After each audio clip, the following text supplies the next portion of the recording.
물론 우리가 움직이기에는 조금 불편합니다. 그러나 그 하얀 눈을 바라볼 때 제 마음도 깨끗해지는 것을 볼 수가 있었습니다. 여러분 마음은 어떠십니까?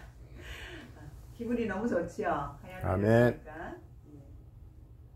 오늘 말씀은 히브리서 12장 1절에서 7절 말씀입니다. 그리고 주제는 믿음의 주요 온전케 하옵소서라는 그 주제를 가지고 여러분과 함께 은혜를 나누길 원합니다. 아멘. 우리가 앞서 우리는 히브리서 11장에서 믿음이 무엇인지 그리고 그 믿음으로 살았던 믿음의 선진들에 대해서 우리는 살펴보았습니다. 그리고 12장은 이렇게 시작을 합니다.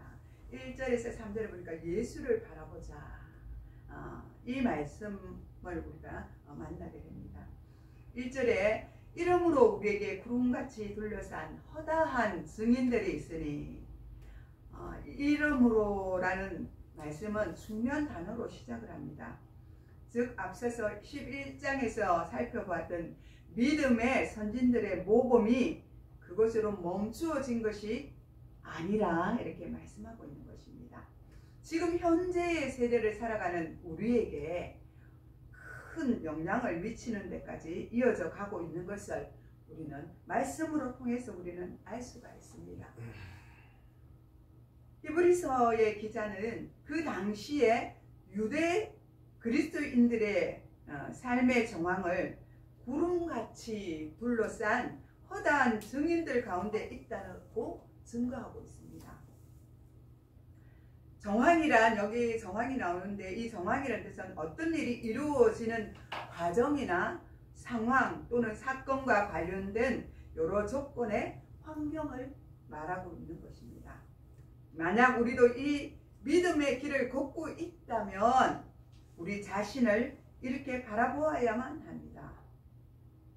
모든 세대에 신실한 성도들이 가득 차 있는 거대한 믿음의 운동 경기장에서 그들이 보내는 환호와 칭찬과 격려의 우렁찬 소리에 맞춰 우리는 지금 믿음의 삶을 살아가려고 있는 것입니다.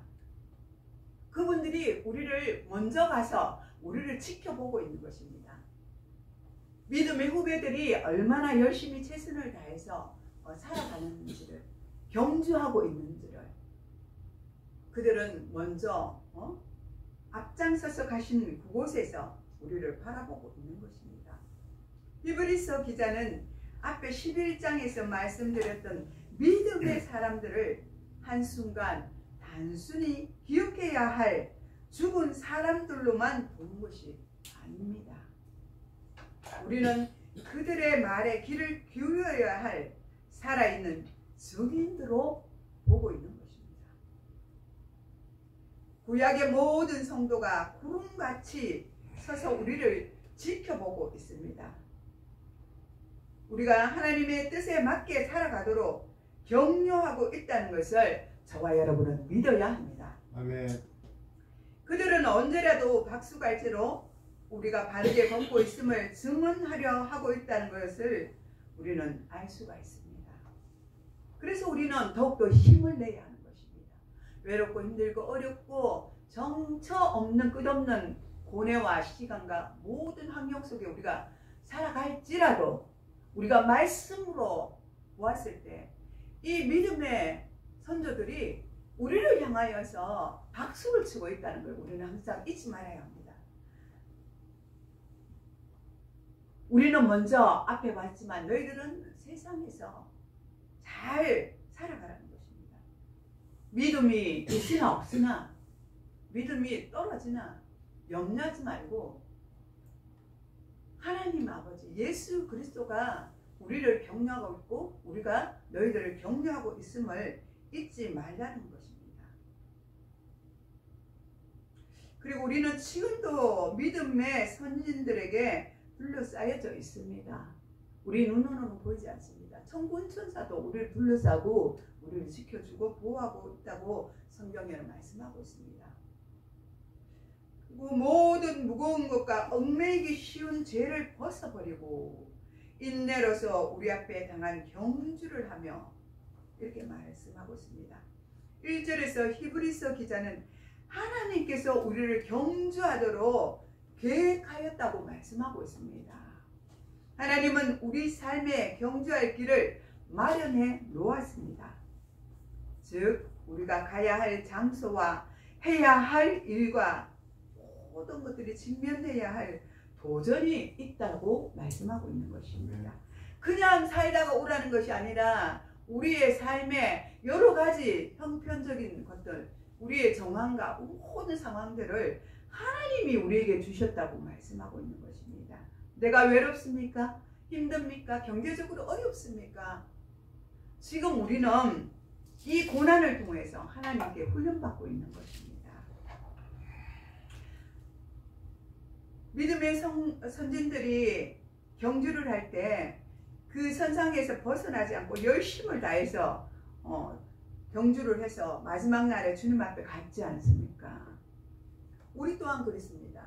이 믿음의 경주를 할 때 이 트랙 선상에서 언제 커브길을 돌아야 하고 언제 높은 오르막을 올라가야 하고 또 비탈길을 걸어가야 하고 이런 모든 등장하는 일들이 우리에게 다가옵니다. 그리고 그런데 그것을 우리는 어디에 있는지를 알 수가 없습니다. 알면 참 좋겠지요. 아, 여기 가면 뭐가 있고 저기 가면 뭐가 있겠다. 아, 이리 가면 어떻게 하고 저래. 그러면 얼마나 삶이 쉽겠습니까? 그런데 삶은 그렇지 않다는 것입니다. 그래서 하나님은 믿음의 경주를 하라고 그 길을 열어놓은 것입니다. 이 경주의 모든 코스를 아시는 분은 오직 하나님밖에 없습니다. 그 누구도 이 경주의 코스를 아는 자가 없다는 것입니다. 우리의 의무는 인내로서 싸워서 우리 앞에 있는 경주를 이기는 것입니다. 믿음의 코스를 알기 위해 지나치게 노력을 기울이는 것이 아니라 하나님께서 우리를 어디로 이끄시든지 믿음으로 인내하는 삶을 살아가는 바로 그것입니다. 바울은 고린도전서에서 썩지 아니할 승리자의 간을 얻기 위해 상을 받도록 다름질을 하라고 우리에게 권면하고 있습니다. 또한 디모데후서 4장 7절에는 선한 싸움을 싸우고 나의 달려갈 길을 마치고 믿음을 지켰느니라 이렇게 지켰다고 고백하고 있습니다. 우리의 삶을 달리기 경주로 표현한 것입니다. 히브리서 기자도 동일하게 똑같이 우리에게 증거합니다. 먼저 옛 성도들로 가득 찬 증인들이 있습니다. 그들은 단순 운동을 보러 온 관람객이 아니라 우리를 응원하기 위해서 그곳에 있는 것입니다.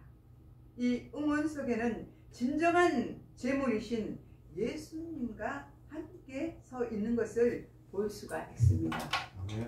믿음의 모범이 되신 예수님은 하나님의 백성이 가는 길이 목표에 도달할 수 있도록 또 그 목표의 가능성이 예수님을 통하여 도달할 수 있다는 것을 우리에게 가르쳐주고 있습니다. 믿음의 선진들은 주님을 따르기 위해 자신처럼 세상의 신분과 인기, 부와 주의를 버려야 한다고 우리에게 외치고 있습니다. 만약 이 사람들이 우리를 둘러싸고 있음을 믿음으로 보고 그들의 외침에 귀를 기울인다면 우리는 믿음의 경주에서 승리를 누릴 수 있습니다. 아멘. 히브리서 기자는 이 소명이 결코 쉬운 소명이 아니라고 말씀하고 있습니다. 그러므로 우리는 열심히 훈련하는 운동선수들처럼 훈련의 목표를 지켜야 하는 것입니다. 그 방법은 모든 무거운 것과 얽매이기 쉬운 죄를 벗어버리는 것입니다.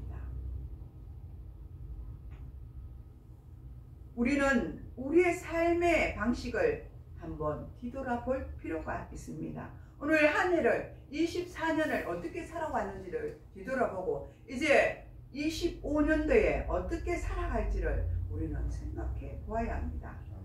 혹시 여러분은 믿음의 경주를 하는데 절대 도움이 되지 않는 힘든 짐을 지고 있거나 또 넘어지기 쉬운 죄악에 노출되어 있지는 않는지 한번 생각해 보시기 바랍니다. 아멘. 악한 원수 마귀 사단들은 이것들을 통해서 우리를 죄에 걸려 넘어지게 하는 것입니다. 다윗은 누구보다도 훌륭한 믿음을 가지고 달려고 하고 있었지만 교만이 들어와 하나님이 기뻐하지 않는 인구조사를 하고 또 밧세바를 향한 정욕에 사로잡혀 사랑하는 자기의 충신 우리아의 아내를 탐함으로 심각한 음모죄에 걸려 넘어졌다는 사실을 우리는 하나님의 말씀을 통해서 잘 알고 있습니다. 그러므로 우리는 구름같이 둘러싼 허다한 증인들이 있다는 것과 하나님께서 우리의 삶의 시간 속에서 만들어주신 경주하는 길이 우리 앞에 있음을 늘 우리는 기억해야 합니다. 아멘. 이 경주를 믿음으로 감당하는 길은 오직 예수님밖에 없습니다. 아멘. 믿음의 주여 또 온전케 하시는 이는 예수를 바라보자. 그는 그 앞에 있는 기쁨을 위하여 십자가를 참으사 부끄러움을 개의치 아니하시더니 하나님 보좌 우편에 앉으셨느니라. 이렇게 말씀하셨습니다. 이 말씀은 믿음의 경주를 나아가야 할 우리에게 큰 위로가 됩니다. 우리가 어떤 상황과 어려움과 유혹을 만났을 때에 믿을 만한 나침판이 바로 예수 그리스도가 있기 때문입니다. 우리에게 가장 큰 힘이 무엇이 있겠습니까?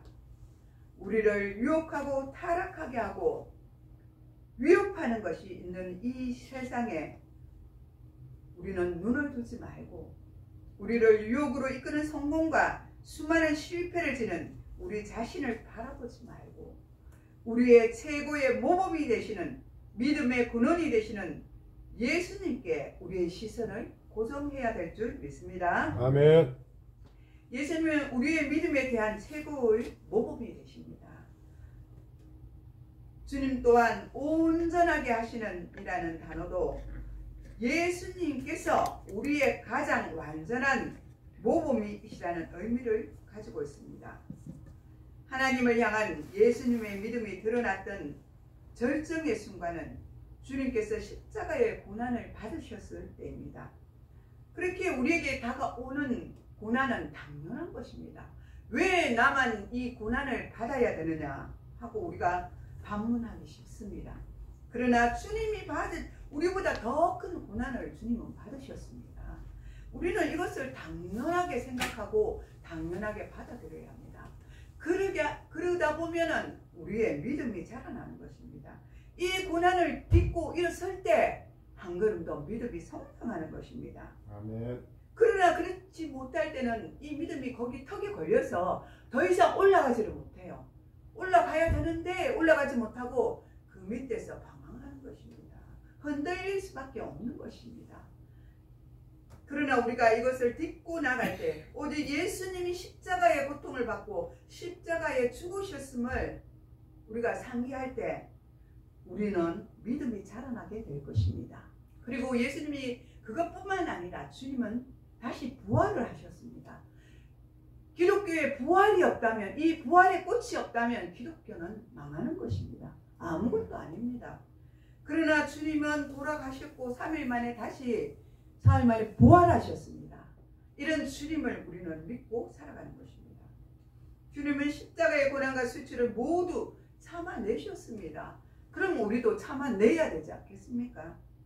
당시 유대 그리스도인들은 또한 참아내기 힘든 고난과 수치로 뒷걸음질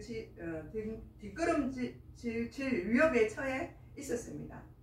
우리는 이것을 내 힘으로 참아내는 것이 불가능하다는 것을 잘 알고 있습니다.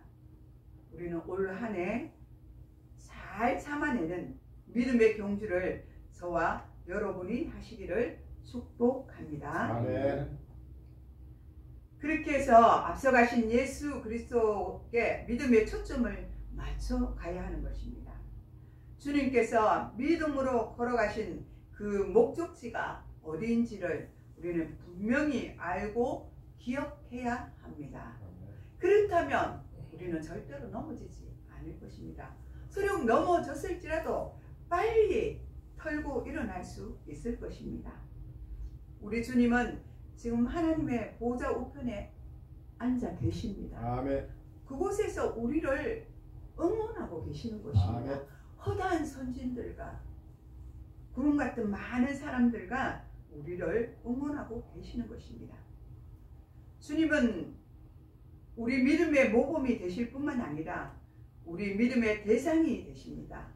예수님은 우리를 결승점에서 우리를 기다리고 계시는 줄 믿으시기 바랍니다. 아멘.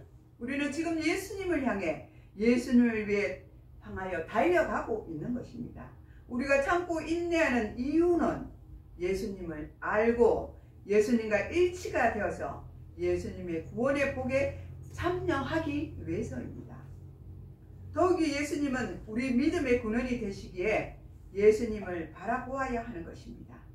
예수님은 이전에 죽은 허다한 위인처럼 단순한 모범에 불과한 분이 아니십니다.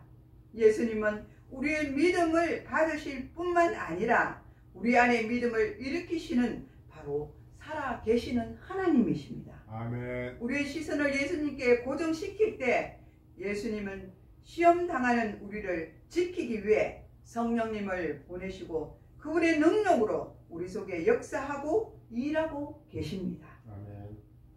또 너희가 피곤하여 낙심하지 않기 위하여 죄인들이 이같이 자기에게 거역한 일을 참으신 일을 생각하라. 이렇게 3절에 말씀하고 있습니다. 그리스도인들이 때때로 피곤해지고 낙심하게 된다는 것은 너무나 잘 알고 당연하다고 말씀하고 있습니다. 예수 믿는다고 해서 몸이 안 아픕니까? 피곤하지 않습니까? 공부하지 않습니까? 외롭지 않습니까? 다 똑같습니다. 있습니다. 그렇게 믿음 생활이 길어질 때 우리는 이런 일들이 일어나고 또 몸이 피곤해지고 마음이 연약해지는 때도 있습니다. 근데 이것을 우리가 내가 왜 이럴까? 나는 잘못된 것일까? 이렇게 생각하지 말라는 것입니다. 결코 이것은 잘못된 것이 아닙니다. 우리는 육신을 가진 연약한 자들입니다. 장기간 고장이나 시험에서 직면하는 경우에는 누구나 영적인 침체를 경험할 수밖에 없습니다. 시험을 쳤을 때 단번에 되면 참 좋겠지요. 그런데 단번에 되지 않는 시험들도 많습니다.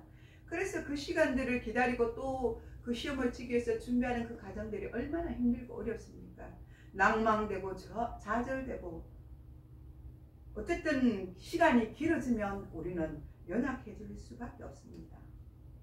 이때 우리는 영적인 침체를 겪는 그리스도인들에게 세상의 반대와 싸우셨던 예수님을 생각해 보라고 말씀하고 있는 것입니다. 앞서 2절에서 바라보자라는 표현은 시선을 돌리는 것을 의미합니다. 여기서 강조점은 주님의 이끄시는 것에서 시선을 돌이켜 세상에 이끄는 것에서 시선을 돌리고 예수님께 눈의 초점을 맞추라고 말씀하고 있는 것입니다. 또 생각하라는 뜻이 또 나오는데 헬라어로 생각하라는 이 단어는 아날로기 조마이로 되어 있습니다. 여기에는 세다라는 뜻이 있고 또 깊이 숙고하라, 또 철저히 고려하라 라는 뜻을 가지고 있습니다. 어떤 일을 할 때 하나하나 꼼꼼하게 비교하며 살펴보는 것처럼 우리의 삶과 예수님의 삶을 생각해보고 예수님의 말씀과 삶에 대하여 마음속 깊이 새겨보라는 그런 의미를 가지고 있습니다. 피곤하여 낙심하는 자가 있다면 천천히 심사숙고하여 주님을 생각해 보시기 바랍니다. 예수님에 대해서 깊이 알아간다면 우리는 알아갈수록 예수님의 기쁨으로 확신으로 차게 될 것입니다. 아멘. 그리고 다시 일어나 걸어갈 새 힘을 얻게 될 것입니다. 아멘. 또 4절에 너희가 죄와 싸우되 아직 피 흘리기까지 대항하지 아니하고 이렇게 말씀하시는데 먼저 죄와 싸우되 아직 피 흘리기까지는 대항하지 않는다고 말씀하고 있습니다. 앞서 소개한 말씀에 소개한 믿음의 선진들이 고난을 당했던 정도로 더 나아가 예수님께서 고난을 당하신 정도까지 아직 우리는 고난 당하지 않았음을 상기시켜주고 있는 그 예수님이 당한 그 고난에 우리가 당한다고 생각해 보십시오. 그 고난을 우리가 당할 수 있겠습니까? 그래서 예수님이 그 십자가에서 우리 고난을 다 담당하신 것입니다. 또 아들에게 고난한 것 같이 너희에게 권면하신 말씀도 잊었도다. 일렀을 때 내 아들아 주의 경계하심을 경히 여기지 말며 그에게 꾸지람을 받을 때에 낙심하지 말라. 주께서 그 사랑하는 자를 징계하시고 그가 받아들이시는 아들마다 채찍질 하심이라 이렇게 말씀하셨습니다. 주님은 사랑하는 아들을 자녀들을 채찍질 하신다고 분명히 말씀하고 있습니다. 우리는 채찍질 받지 않아야 하면 좋겠다 우리는 생각합니다. 여러분도 그렇지 않습니까? 저는 그렇습니다. 채찍질 당하는 입장에서 얼마나 아프지 않겠습니까? 저는 그런 생각이 듭니다. 근데 주님은 채찍질을 다 받았습니다. 그리고 주님의 자녀들에게도 채찍질이 있다고 분명히 말씀하십니다. 하나님은 사랑하는 자들에게 훈련을 주시는 분이십니다.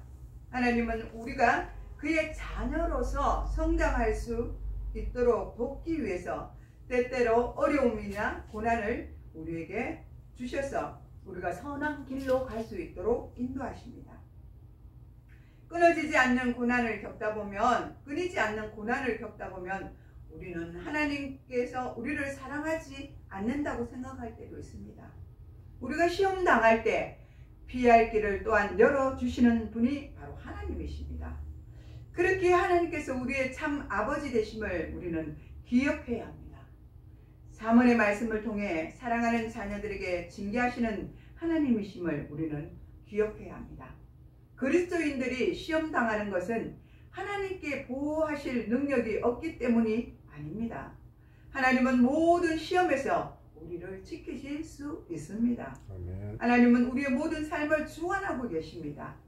우리를 사랑하시는 하나님께서 우리가 당하는 시험을 허락을 하셨고 심지어는 그 일을 계획하셨다는 것은 우리를 향한 하나님 아버지의 선한 뜻과 목적이 있음을 우리는 기억해야 합니다. 더 나아가 하나님의 징계는 아들됨, 즉 하나님의 자녀라는 징표가 됩니다. 너희가 참음은 징계를 받기 위함이니라. 하나님이 아들과 같이 너희를 대우하시나니 어찌 아버지가 징계하지 않는 아들이 있으리요. 징계는 다 받는 것이거늘 너희에게 없으면 사생자여 친아들이 아니라고 말씀하십니다. 우리가 이 징계를 받는 것을 받지 않으면 하나님의 자녀가 아니랍니다. 하나님의 자녀들은 분명히 징계를 받아야 한다고 말씀하고 있습니다. 그리고 이 징계가 없으면 우리는 사생자라고 말씀하고 있습니다. 여러분 이 징계를 두려워하지 마시기 바랍니다. 아멘. 이 징계는 하나님이 우리에게 주신 축복의 통로입니다. 아멘. 아버지가 자녀를 징계하지 않는 것은 애정의 표시가 아니라 무관심의 거부의 표시입니다. 아버지가 자식에게 무관심하면 징계할 필요 없어요. 니야 어떻게 하든 네 마음대로 살아라. 네가 잘 되든 못 되든 나는 상관이 없다. 이렇게 무관심적인 것입니다. 그런데 아버지의 사랑과 징계는 우리에게 필요한 것입니다. 아버지가 우리를 사랑하시기 때문에 분명히 징계를 주신다고 말씀하셨기 때문입니다. 이런 시험을 받는 그리스도인들의 생각을 우리를 변화시켜 주는 것입니다. 예수님이 우리를 변화시키기 위해서 성령님께서 채찍을 드시고 우리를 훈련을 강하게 하시는 것입니다. 하나님이 지금 우리를 바르게 양육하고 계신다는 것을 믿으시기 바랍니다. 아멘.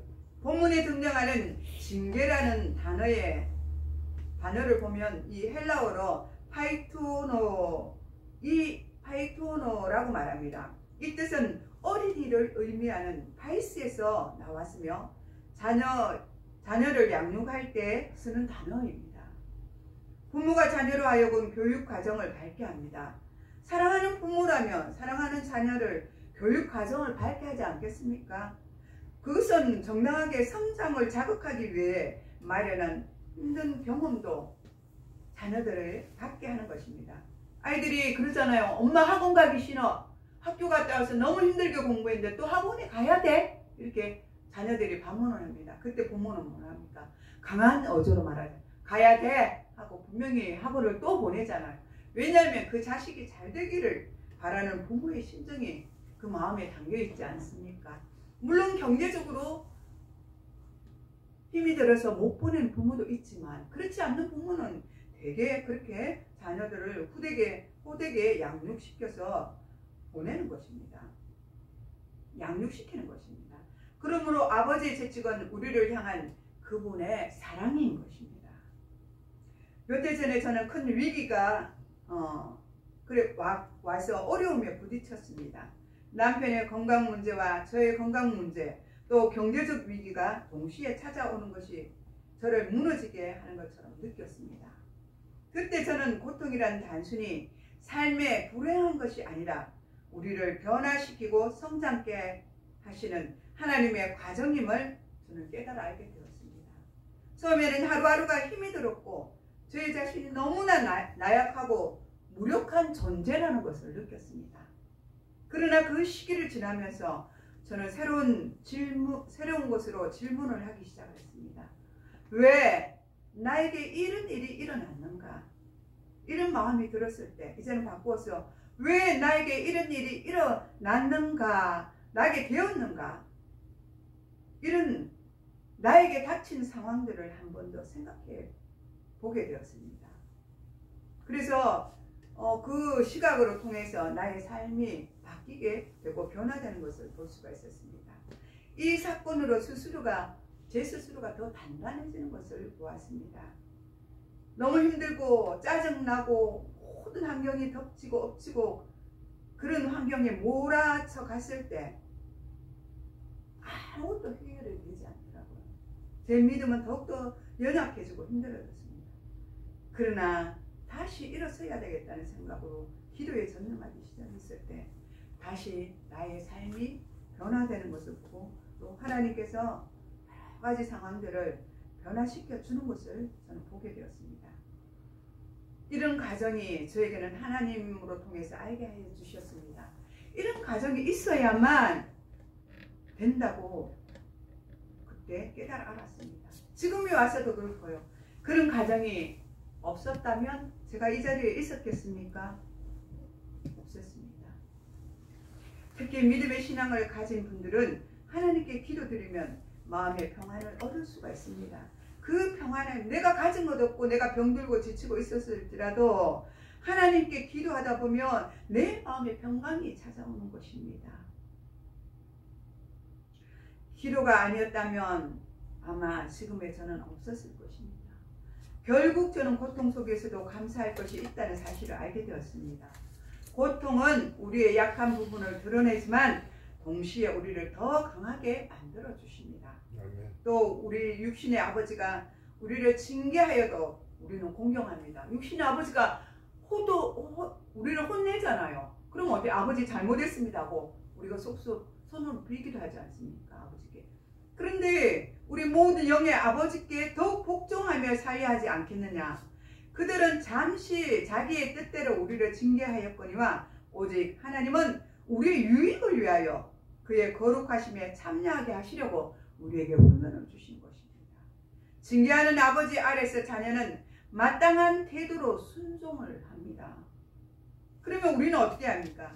징계하시는 우리 하나님께 우리가 마땅히 자녀로서 그죠? 그 앞에 순종해야 하지 않습니까? 육신의 아버지는 자신이 최선이라고 생각하는 대로 자녀를 징계합니다. 안 그랬습니까? 그래서 실수를 저지르기도 하고 잘못된 동기로 결정을 내리기도 하여 자녀들에게 잘못을 범하기도 합니다. 그럼에도 여전히 자녀들에게 존경을 받으며 심지어 나쁜 아버지도 종종 그가 행하는 징계를 통해 자녀들에게 긍정적인 영향력을 끼칠 수도 있다는 것입니다. 그러나 우리 하나님의 경우 우리가 극복해야 할 그런 문제가 조금도 없으신 분입니다. 그분은 거룩하고 깨끗한 분이시지 않습니까? 하나님은 우리가 신앙을 지키기 위한 인내와 훈련을 통해 성장하시기를 원하십니다. 오늘 말씀은 이렇게 결론을 짓습니다. 모든 징계는 괴로우나 우리를 성장하게 하시고 또한 모든 것들이 합력하여 선을 이루어 주심을 우리를 알게 하시려고 하나님은 훈련시켜 주신다고 저와 여러분은 믿으시기 바랍니다. 아멘. 올 한해도 하나님이 우리에게 주신 말씀을 통하여 우리는 많은 열매를 맺어 모든 것이 협력하여 선을 이루시는 하나님께 감사하는 삶으로 살아내는 그런 시간들이 저와 여러분에게 있기를 축복합니다. 아멘. 기도하겠습니다. 하나님 아버지, 올 한해 주신 말씀을 믿음의 주여 우리를 온전케 하옵소서. 우리가 정말 믿음의 주를 바라보게 하시고 우리가 세상을 바라볼 때는 낭망하고 좌절할 것밖에 없습니다. 그러나 올 한해 오직 예수 그리스도를 믿음으로 바라보고 승리하는 삶을 살아갈 수 있도록 은혜를 베풀어 주시옵소서. 감사를 드렸고 예수님의 이름으로 축복하며 기도드리옵나이다. 아멘.